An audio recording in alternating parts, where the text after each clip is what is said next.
traveler, Paimon. I suppose your story is ready. Yep. How about you? Do you need some more time? No need. I am also ready to tell my story. Paimon calls dibs. Paimon first! Please, go ahead. Okay, here goes. Once upon a time, there was an evil researcher who went into the mountains and did a crazy experiment on whopper flowers to transform their appearance. After a lot of pain and suffering, the whopper flowers finally took on a human form. Then they stood by the side of the mountain to wait for unsuspecting bypassers. To whoever spoke to them, they would ask some questions such as, "Who am I? Who are you?" If the bypasser got the wrong answer, the last sound they'd make would be a yelp before the whopper flower ate them alive in one bite. Ooh, truly frightening.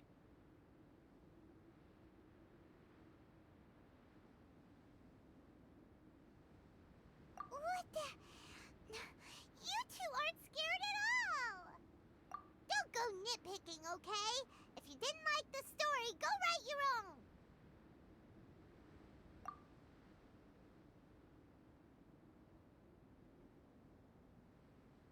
In other words, the whopper flowers would ambush and then completely replace their victims.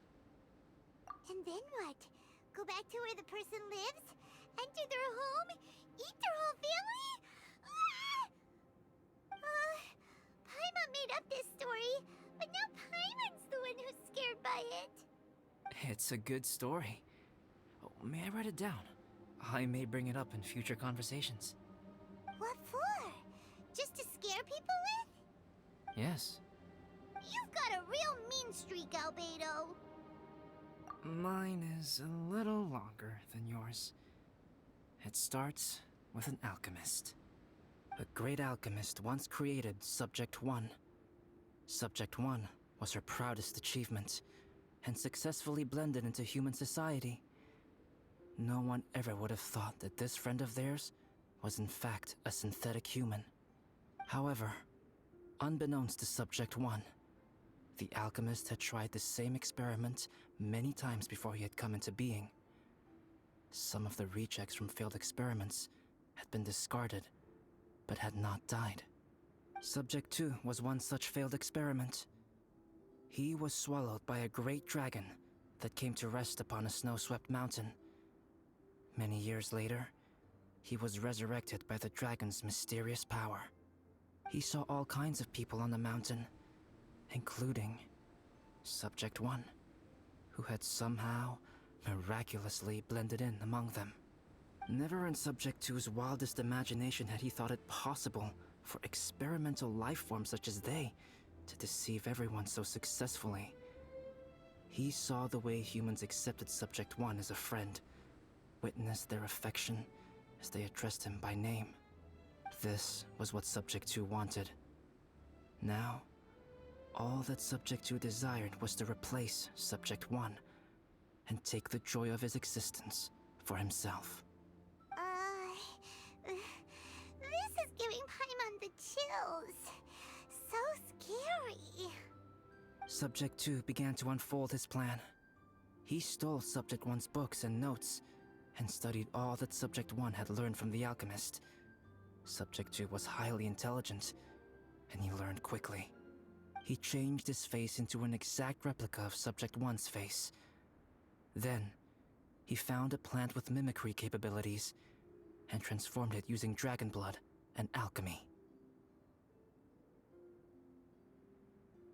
And so, not only did Subject 2 transform his own appearance to perfectly match that of Subject 1, he also created a third entity, Subject 3. What? There's 3 of them now? But Subject 2 wanted to become a perfected human.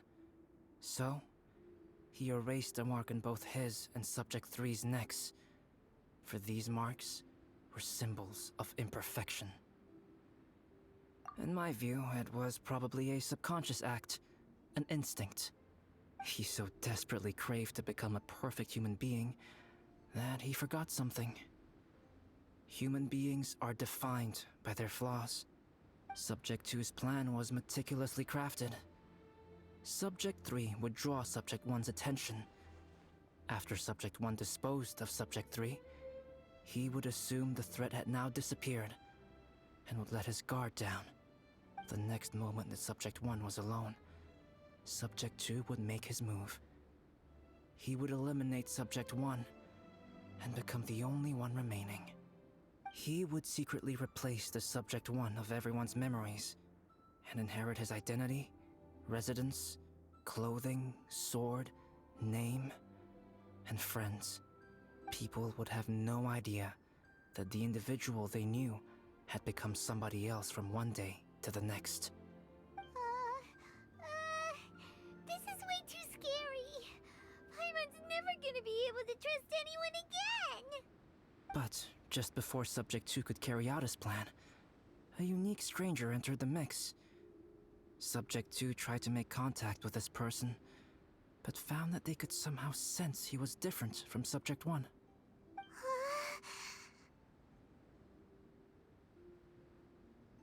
What's wrong? Are you scared? What happened then? What happened to the stranger?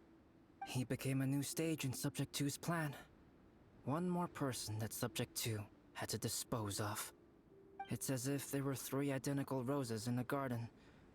Only one of the 3 was a fine specimen, while the other 2 were defective specimens that bore poisonous thorns. In all the world, only the gardener who tended to them could tell which was the good specimen. People do not like poisonous plants. Only a perfect rose can fetch a high price. If the inferior specimens wanted to conceal the fact of their worthlessness, they would have to take the gardener out of the picture, using their poisonous thorns. This is exactly what Subject 2 was thinking. So, he hid in the shadows and waited patiently. Maybe soon, he would get his chance to become truly human.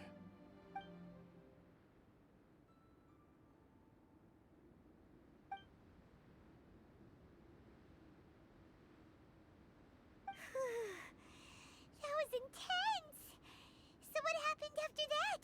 Did Subject 2's plan succeed? Paimon can't bear thinking about it.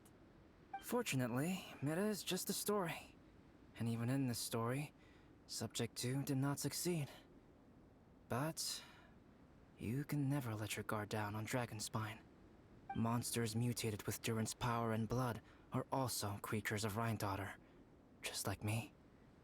You must beware of all such creatures. I'm glad to hear that. It's okay. I know what I am.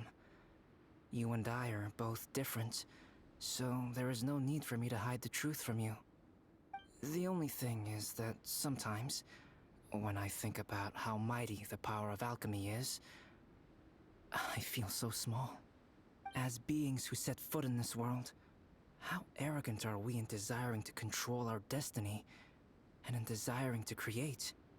Is creation an arrogant act, traveler? If not, why do we call the ones that created us and control us gods? If it is, then what qualifies us to call ourselves creators?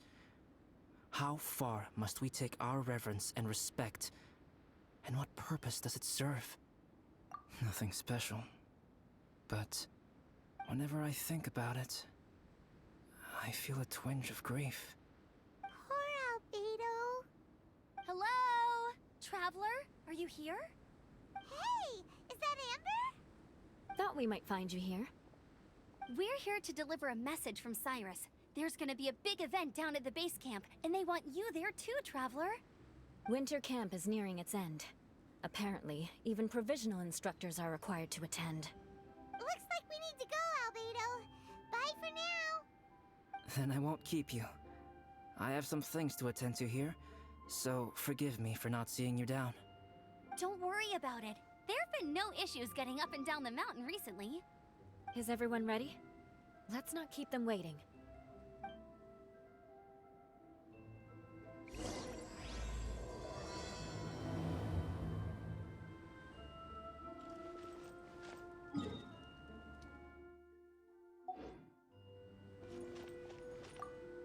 Go ahead.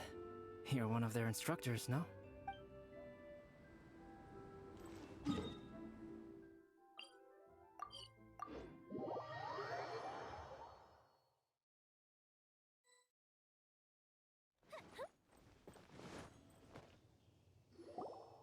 Huh? Who is this guy?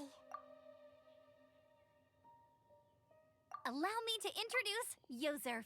He's Joel's father. Dad, this is that traveler I was telling you about. The traveler's helped me out loads in the past, and this time we even built a snowman together. Joel has told me everything about you. I can't thank you enough. Wow, this is amazing! Wait a second. Why is Cyrus discreetly wiping tears away? And what is Pallid doing here? Pallid is the hero of the hour this time. Go on, Pallid. Tell us what happened in your own words. Okay. The weather was fine on that fateful day, and I had a feeling that Lady Luck was smiling down on me. So I trusted my gut and set off to explore somewhere new, somewhere dangerous. Because where there is great danger, there is also great treasure. Why does this sound so hard to believe? But I had only been away from the group for a short while when I fell down a slope and just started rolling. Uh-oh. Did my bad luck rub off on him when we ran into each other on the mountain? The place I fell to was somewhere I didn't recognize, and I'd sustained a few injuries. I remember thinking to myself, this is the worst luck I've ever had in my whole life. Then I met Yozerf. He'd heard the sound of me falling and came out to see what was going on. Huh? Wow, so it was completely by chance then. I thought he must have been someone from the Adventurers Guild here for the event, but after a few words of conversation, it was clear that he was having memory problems. He didn't even know his own name. The temperature was freezing, and there was no time to deal with all that there and then, so I convinced him to come back to the camp with me and figure everything else out after we got there. We got back to the camp, ran into Joel, and the moment he saw him, he froze for a second with this completely stunned expression on his face, and then he started crying out, "Dad! Dad!" That's when Yozerf suddenly started to remember. My memory has still not fully recovered, but Joel and his mother, they are the only ones that I will not, no, that I cannot forget. Daddy. Daddy's right here, Joel. Daddy's right here. Yozerf, don't you remember anything else at all? The poor princess, feeding the foxes? I'm sorry. I have no recollection. Maybe it's because of the head trauma. I'm not sure. I woke up and found myself covered in blood. My things were gone, and there was nothing to indicate who I was or how I got there. I crawled into a cave and settled in for a slow recovery. After my legs and feet were a little better, my hunting skills were what kept me alive. Dad, I was so worried about you. I'm all right now, Joel. Oh, don't cry. Daddy's not going anywhere. I'm here to stay. Oh, this is good. This is good. You know what, though? I definitely think my luck got worse after running into Benin on that mountain. I knew it. I just... No. I just meant if it weren't for you, there's no way I ever would have run into Yozerf on a mountain this huge. Besides, we got back safely, didn't we? So don't blame yourself. Maybe sometimes miracles can only happen when you get just unlucky enough. Pallid. When did you become such a smooth talker, huh? Huh? Am I? I was just telling the truth. Oh, yeah. I want to say thank you to the Traveler, Uncle Cyrus, Auntie Eula, and Auntie Amber. Thanks, everyone. You all helped look after me, and I will always remember it. But I guess I can't take the snowman with me, or it'll melt once it leaves Dragonspine. It's such a shame. Oh, I can help with that. One moment. Huh? Eula? Here, take this. It's powdered rime. Just add it to your snowman, and it will never melt. Wow! Really? Oh, this is awesome! You're the best, Auntie Eula! Dad, I have an unmeltable snowman now! How cool is that? How can I ever repay you all?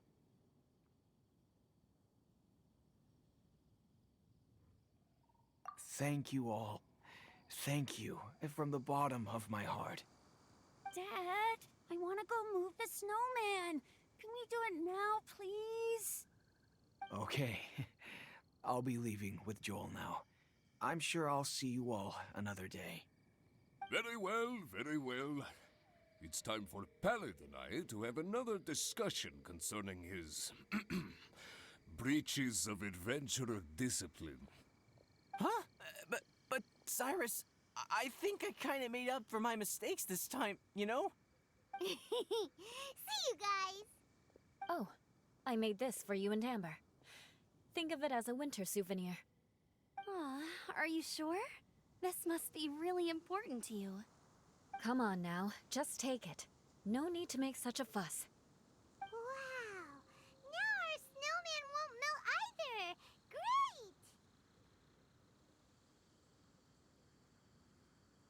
You're welcome. Just keep it. That's all I ask. Amber and I have some business to attend to now. See you later. See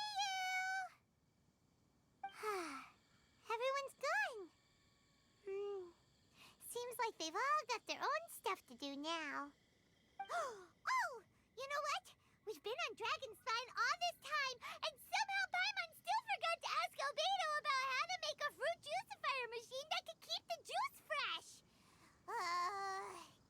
Maybe we should try Timaeus again. He does seem pretty eager to please after all.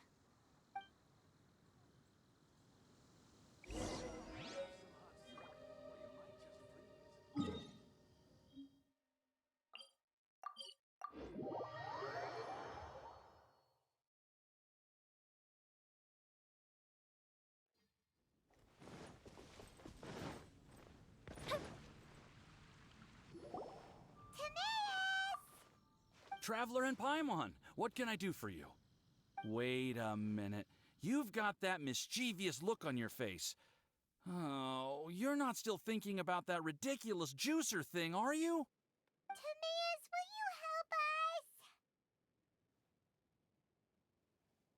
help us? Well, if the Traveler isn't really interested, then, yeah, maybe I'll give this one a pass. It's just the weirdest request ever. No, but Paimon's Sunsettias are gonna go to waste without it. And the time it would take me to research something like that, I could probably pick those Sunsettias again 10 times over. New research project, Timaeus? We meet again. Oh, Albedo, thank goodness. So the situation is, Paimon wants a machine that can turn fruit into juice and keep the juice fresh. I mean, surely it's... Majorly important, that's what it is. If you can manage to invent this, we'll never have to worry about fruit going bad ever again. That's impossible.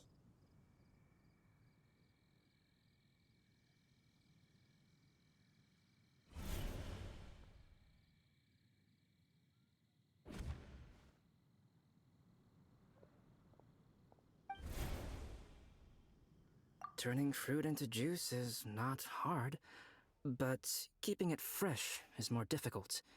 Right, Traveler?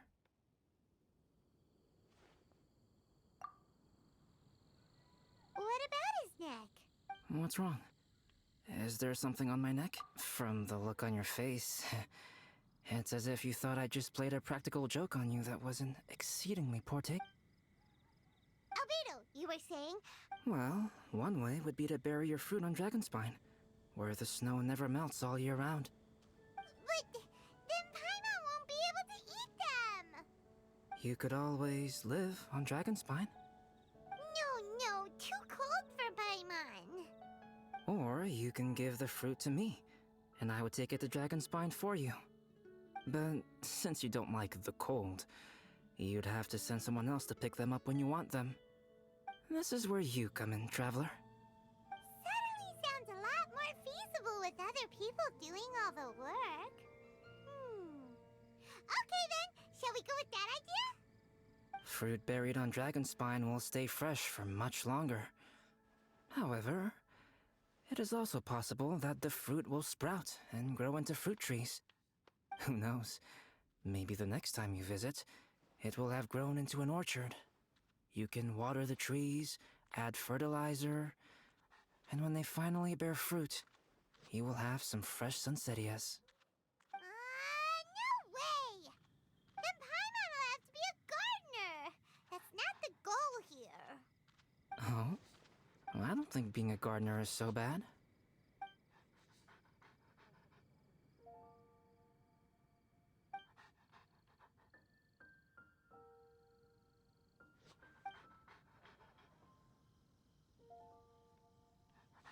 Albedo! Stop trying to get your hands on Paimon's super sweet Sensettias! It bothers you, does it?